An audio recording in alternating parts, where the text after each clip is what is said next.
तो एपिसोड 9 की शुरुआत वहीं से होती है जहाँ पिछला एपिसोड खत्म हुआ था। उस धमाके के बाद साउन और वो बूढ़ा आदमी थोड़ा दूर जाकर गिरे थे। इधर ईना हिजू को कहती है कि मैं जानती हूँ कि तुम्हारी माँ ने तुम्हें शादी के लिए फोर्स किया था, इसलिए तुम्हें ये शादी करनी पड़ी, पर इस बेक फैमिली ने स्टार्टिंग से हमें धोखे में रखा, इसलिए तुम्हें इस शादी में रहने की जरूरत नहीं है। मैं उस फैमिली का सीक्रेट पता लगा कर रहूंगी, ये बोलकर जाने लगी थी। तभी हिजू कहती कि वो मेरी मर्जी थी, मैंने साउन को चूज किया था, सिर्फ वही नहीं है जिसके सीक्रेट है, मैंने भी तो उसे धोखा दिया है, इवन मैं बात कर सकती हूँ ये भी छुपाया था। और हिजू को बात करता सुन ईना को काफी अच्छा लगता है। ईना कहती है बचपन में जब तुम मुझे ओन्नी कहकर बुलाती थी तब मुझे बहुत अच्छा लगता था, फिर से तुम्हारी आवाज सुनकर मुझे अच्छा लगा। तो हिजू पूछती है तुम्हें ये डीएनए रिपोर्ट किसने भेजा था? ईना कहती है पता नहीं, किसी नाम से नहीं आया था, पर तुम्हारी माँ या मेरे डैड ने नहीं भेजा था, लेकिन जिसने भेजा था उसे पता था कि मैं ये देखकर साउन से शादी नहीं करूंगी, यानी जिसने भी भेजा था वो मेरी और साउन की शादी रोकना चाहता था। इधर साउन को होश आता तो उस बूढ़े आदमी को उठाकर बाहर लाने की कोशिश करता है, लेकिन उसके ऊपर कुछ गिर जाता है जिससे फिर से दोनों गिर जाते हैं। इधर हिजू ईना से कहती कि साउन का असली नाम क्या रहा होगा और क्यों वो साउन बन के रहने लगा। ईना कहती है उनकी फैमिली हमारे पड़ोस में ही रहती थी, पर मैंने साउन को पहली बार देखा जब वो 15 साल का था, जिससे पहले मैंने उसे कभी नहीं देखा। जो बात अजीब थी, अगर बेगोयोंग का कोई बेटा था तो उसने 15 साल उसे क्यों छुपाया?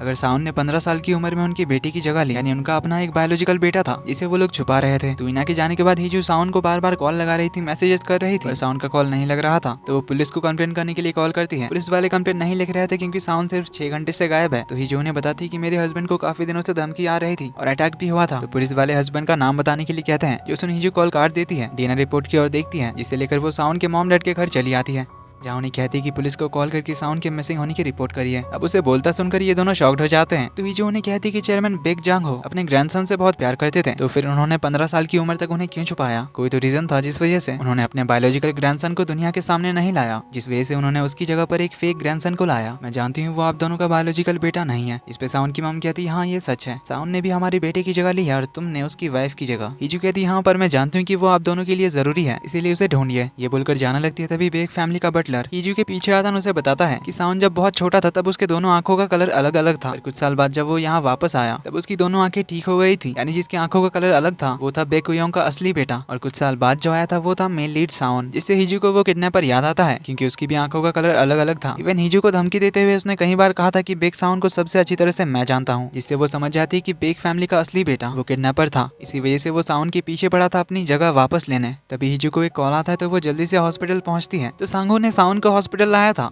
हिजू रोते हुए उसके पास पहुंचती है, पूछती कि वो है कहाँ, क्या हुआ, उसे ठीक तो है ना? सांगू कहता है वो अभी आईसीयू में है। तो हिजू उससे पूछती कि क्या हुआ था। तो कुछ देर पहले का फ्लैशबैक दिखाया जाता है। तो सांगू जिस जोंग जिनसो को ढूंढ रहा था वो इसी बूढ़े आदमी का नाम था। इनके शॉप में आते हुए एक आदमी की परछाई दिखाई गई थी, वो सांगू की थी। उसने जैसे ही मिस्टर जोंग से शिनिल चाइल्ड केयर सेंटर के मिसिंग बच्चों के बारे में पूछा तब उन्होंने बिना कोई जवाब दिए सांगू को बाहर निकाल दिया था। इसलिए सांगू यहाँ से शहर आने के लिए लौट रहा था, पर तभी उसने रास्ते में साउन को उसी तरफ जाते हुए देखा। तो आगे से यूटर्न लेकर वो फिर से साउन के पीछे जुआन फिशिंग पहुंचा, जहाँ शॉप में आग लगी हुई देखकर उसी ने साउन और मिस्टर जोंग को बाहर निकाला। कमिंग बैक टू प्रेजेंट, सांगू कहता है कि वहाँ आग किसने लगाई, साउन वहाँ क्यों था और तुम्हारा साउन के साथ क्या रिलेशन है, मुझे ये तीनों ही नहीं पता। तभी डॉक्टर बाहर आते हैं तो बताते हैं साउन आउट ऑफ डेंजर है, पर अभी उसे होश नहीं आया। तो हिजू उसके पास आकर बैठती है और उसकी कंडीशन देखकर बहुत दुखी होती है। तो अब वो साउन को प्रोटेक्ट करेगी कहती है। इधर यूरी सांगू को कॉल कर रही थी ये बताने के लिए कि उसके हायर अथॉरिटीज इनके क्राइम रिपोर्ट प्रोग्राम को कैंसिल करने के लिए कह रहे हैं, पर सांगू उसका कॉल नहीं उठाता। इधर साउन का वो रिपोर्टर फ्रेंड यूरी से मिलता है जो कि यूरी का सीनियर था। तो वो यूरी से उस मिसिंग चाइल्ड केस के बारे में इन्फॉर्मेशन मांगता है। अब यूरी को तो इस प्रोग्राम को कैंसिल करने के लिए कह दिया गया था, इसीलिए यूरी इन्हें बता देती है कि इस ऑर्फनेज से 4 बच्चे गायब हुए थे, जिसमें एक बच्चा जुड़वा भाइयों में से एक था, जिसका दूसरा भाई जिंदा है। वहीं इधर किडनैपर यानी असली साउन नाम का कंफ्यूजन ना हो इसीलिए इसे किडनैपर ही कहेंगे। तो किडनैपर को इसके पार्टनर का मैसेज आता है जिसका नाम इसने मास्टर कहकर सेव रखा था, क्योंकि इसका पार्टनर ही है असली मास्टरमाइंड, इसके बारे में हमें आगे पता चलेगा। तो मास्टर इसे वार्निंग देता है, अपनी मर्जी से कुछ भी करने से मना करता है, क्योंकि वो जान गया था कि जुआन फिशिंग में आग लगाने वाला था यही किडनैपर। लेकिन इस किडनैपर को पता ही नहीं था कि शॉप के अंदर साउन कैसे आया। मास्टर कहता है कि शुक्र मनाओ साउन अभी जिंदा है। इधर साउन को अभी तक होश नहीं आया था, पर उसके एक बुरे सपने के जरिए हमें असली कहानी का पता चलता है। तो मिस्टर जोंग काम करते थे साउन के ग्रैंडपा मिस्टर बेक जांगहो के लिए। मिस्टर जोंग ने ही मेन लीड साउन को पाल पोस के बड़ा किया था। तब एक दिन उसने देखा चेयरमैन जांगहो अपने ग्रैंडसन असली साउन के साथ मिस्टर जोंग से मिलने आए थे, जिन्हें वो एक बड़ा सा सूटकेस देकर जाते हैं, जिसको मिस्टर जोंग बोट में कहीं ले जाने वाले थे। तब साउन ने उनसे पूछा कि उस ओल्ड मैन के साथ जो बच्चा आया था वो कौन था। ये सुन मिस्टर जोंग उसे जल्दी से अंदर ले जाते हैं और घर से बाहर निकलने से मना करते हैं। पर उसी रात साउन को किसी बच्चे के चिल्लाने की आवाज आई। बाहर आकर देखा तो चेयरमैन जांगहो अपने ग्रैंडसन को पानी में डुबाकर मार रहे थे। वो बच्चा मदद के लिए चीख रहा था, पर तभी मिस्टर जोंग आ गए, साउन को अंदर लेकर गए। फिर कुछ देर बाद चेयरमैन जांगहो साउन के पास आए और कहा कि कुछ लोग पैदाइशी मॉन्स्टर्स होते हैं, पर वो मॉन्स्टर मेरी फैमिली में कैसे पैदा हो सकता है। पहले उसने मछलियों को मारा, फिर जानवरों को, और फिर छोटे बच्चों तक को मार दिया। ये काले बैग्स लाशों से भरते गए, लेकिन अब वो खुद उसमें से एक बैग में है और अब मैं जिसे चाहूँ अपनी ग्रैंडसन की जगह पे ला सकता हूँ। और बच्चे, तुझे पता है मैंने तुम्हें कोई नाम क्यों नहीं दिया? तो उनकी इस बात से पता चलता है कि चेयरमैन जांगहो और मेन लीड साउन का कोई तो रिलेशन है। तो यहाँ से इन्होंने मेन लीड साउन को अपनी ग्रैंडसन की जगह पे रिप्लेस कर दिया, यानी कि शिनिल चाइल्ड केयर सेंटर के जो 4 बच्चे गायब हुए थे उन्हें असली साउन यानी कि किडनैपर ने बचपन में मारा था। अब चेयरमैन जांगहो ने कहा कि उन्होंने अपने ग्रैंडसन को मार दिया, लेकिन वो जिंदा कैसे है वो हमें आगे पता चलेगा। तो असली साउन बचपन से ही थोड़ा साइको टाइप का था, इसीलिए साउन की मम असली साउन को अंधेरे कमरे में बंद करके रखती थी। इवन चेयरमैन जांगहो ने उसे पब्लिक में कभी आने ही नहीं दिया था, क्योंकि वो एक पॉलिटिशियन थे। अगर उनके ग्रैंडसन के कारनामे बाहर आ जाते तो उनकी इमेज की धज्जियां उड़ जाती। तो कमिंग बैक टू प्रेजेंट, साउन उस बुरे सपने से जागता है तो हिजू उसके साथ होती है। वो डॉक्टर को बुलाने जाती है, तभी सांगू यहाँ आता है। साउन उससे पूछता है कि मेरे साथ जो आदमी थे वो कैसे हैं। सांगू उसे आईसीयू के बाहर ले जाता है जहाँ उसका ट्रीटमेंट चल रहा था। देन उससे सब कुछ पूछता है तो साउन उसे बताता है कि मिस्टर जोंग ने मुझे पाल पोस के बड़ा किया था। जो सुन सांगू शॉक्ड होता है। तो साउन कहता है मेरी पर्सनल लाइफ बहुत कॉम्प्लिकेटेड है। सांगू कहता है क्या इसमें हिजू भी इन्वॉल्व है? साउन कहता है हिजू मेरी इकलौती फैमिली है, कोई गलत रिलेशन नहीं है, सो डोंट वरी। सांगू कहता है फिर तुम उसके बारे में सबसे छुपा क्यों रहे हो? साउन कहता है क्योंकि मैं नहीं चाहता कि मेरी वजह से उसे कुछ भी गलत चीज फेस करनी पड़े। देन उसे थैंक यू कहता है उनकी जान बचाने के लिए, और मिस्टर जोंग को किसी भी हाल में बचाने के लिए कहता है, क्योंकि वो एक लौते विटनेस है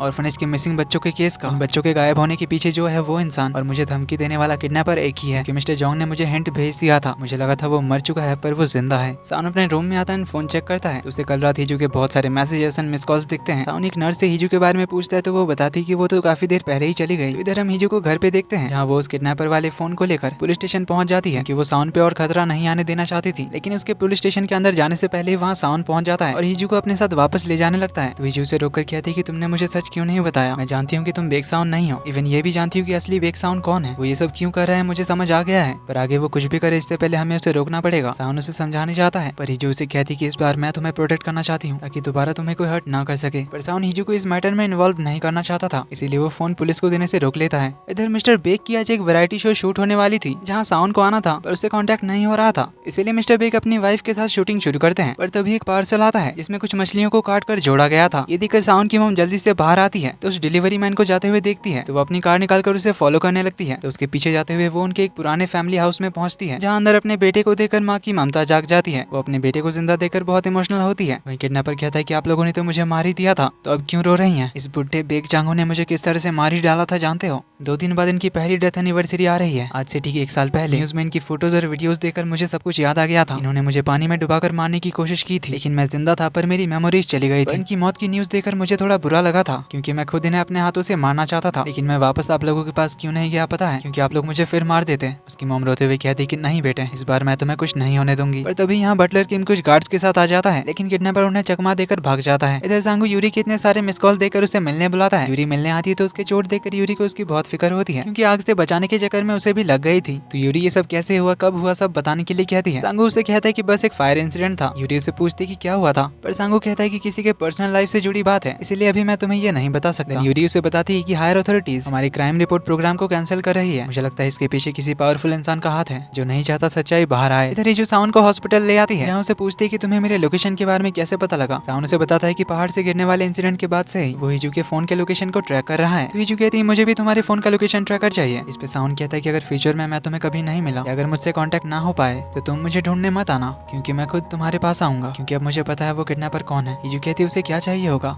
क्या अपना नाम और अपनी जगह लेना चाहता है। साउन कहता है उसका पता नहीं, पर मैं जो चाहता हूँ वो पता है। ये सब छोड़कर तुम्हारे साथ एक नई शुरुआत करना चाहता हूँ और हैप्पीली साथ रहना चाहता हूँ। अगली सुबह मिस्टर जोंग को होश आ जाता है तो साउन उनसे बात करने जाता है, तो वो साउन को सॉरी कहते हैं और बताते हैं कि मुझे उसे नहीं बचाना चाहिए था। तो हमें फ्लैशबैक से पता चलता है चेयरमैन जांगो ने असली साउन को पानी में डुबा कर मारने की कोशिश तो की थी, लेकिन वो सिर्फ बेहोश हुआ था। उन्होंने उसे सूटकेस में भर के मिस्टर जोंग को दिया था उसे ठिकाने लगाने, पर चेयरमैन के जाने के बाद मिस्टर जोंग ने देखा कि उसकी सांसें चल रही है, जो देखकर उनका दिल नहीं किया उस बच्चे को मारने का, पर इसकी मेमोरीज चली गई थी। मेंटली भी वो कमजोर हो गया था, इसलिए मिस्टर जोंग को लगा कि वो उसका ख्याल रख लेंगे, लेकिन उसके अंदर का मॉन्स्टर फिर बाहर आ गया। तो साउन पूछता है कि आपने उन बच्चों के लाशों को कहाँ दफनाया था? मुझे उन्हें ढूंढना ही होगा ताकि मैं उसकी सच्चाई सबके सामने ला सकूं। इधर हिजू सांगू से मिलती है, जो उसे बताता है कॉलेज टाइम में जब वो एक बार ऑर्फनेज गई थी तब एक रोते हुए बेबी को चुप कराने के लिए हिजू ने लोरी गाई थी, जिसे वहाँ की प्रिंसिपल ने देखा था। तो तब उनसे सांगू को पता चला था कि हिजू बात कर सकती है। तो हिजू से ये बात छुपाने के लिए सॉरी कहती है। सांगू कहता है इट्स ओके, कम से कम तुम्हारी आवाज तो सुन ली। हिजू से अपने और साउंड के बारे में बताने जा रही थी। सांगू कहता है मैं जानता हूँ, जब मुझे पता चला तो पहले थोड़ा सरप्राइज हुआ, फिर तुम्हारी चिंता हुई, लेकिन एक बात तो पक्की है कि साउंड तुम्हें छुपा नहीं रहा था, वो तुम्हें प्रोटेक्ट कर रहा था। हिजू को याद आता है जब साउंड ने कहा था कि मेरी वाइफ मेरी कमजोरी है, मैं नहीं चाहता कि मेरी वजह से मेरी वाइफ को अटैक या हेट फेस करनी पड़े। इस तरह उनकी मैरिड लाइफ को प्राइवेट रखकर वो उसे प्रोटेक्ट ही कर रहा था। हिजू उसके रूम में आती है तो वो इवेंट के लिए तैयार हो रहा था। तो हिजू उसकी टाई बांधने की कहती है, जबकि उसे आता नहीं था। तो साउंड उसे सिखाने लगता है। तो हिजू उसे केयरफुल रहने के लिए कहती है। साउंड उसे गले लगाकर कहता है तुम भी अपना ख्याल रखना। तभी उसे मिस्टर कांग का कॉल आता है, जो अपनी टीम को लेकर हॉस्पिटल इनसे मिलने आ गए थे। तो उनके रूम में घुसने से पहले ही साउंड जल्दी से बाहर आ जाता है और उन सबको बाहर से ही भगा देता है। देन ये सभी इवेंट वाली जगह पहुंचते हैं, जहाँ आज पहली बार साउंड और हिजू एक साथ स्टेज पर आने वाले थे। तो दोनों बहुत ही अच्छे से इवेंट को कंप्लीट करते हैं। फिर साउंड निकल पड़ता है मिस्टर जोंग की बताए उस जगह के लिए जहाँ उन्होंने उन बच्चों को दफनाया था। तो जाने के टाइम उसका रिपोर्टर फ्रेंड मिस्टर जंग कॉल करता है और उसे कहता है कि तुमने मिसिंग बच्चों के केस के बारे में मुझे इन्वेस्टिगेट करने के लिए कहा था। इसमें मुझे उनकी कोई खास डिटेल्स तो पता नहीं चली, पर एक बात पता चली कि मरने वाला एक बच्चा जुड़वा भाइयों में से एक था, जिसका ट्विन ब्रदर जिंदा है। तो साउंड उसे उस जिंदा ट्विन ब्रदर के बारे में पता करने कहता है। इधर दोजे हिजू को यहाँ से उनके ऑफिस छोड़ने जाता है। इधर साउंड उस जगह पे पहुंच जाता है जहाँ बच्चों को दफनाया गया था। तभी उसका रिपोर्टर फ्रेंड जंग कॉल करके बताता है कि उसे national centre for missing children के डेटा से उस जिंदा ट्विन ब्रदर का पता चल गया है, जिसका नाम था यूनमिन सॉन्ग, पर एक फैमिली ने उसे अडॉप्ट किया था। फिर उसका नाम रखा था पार्क दोजे,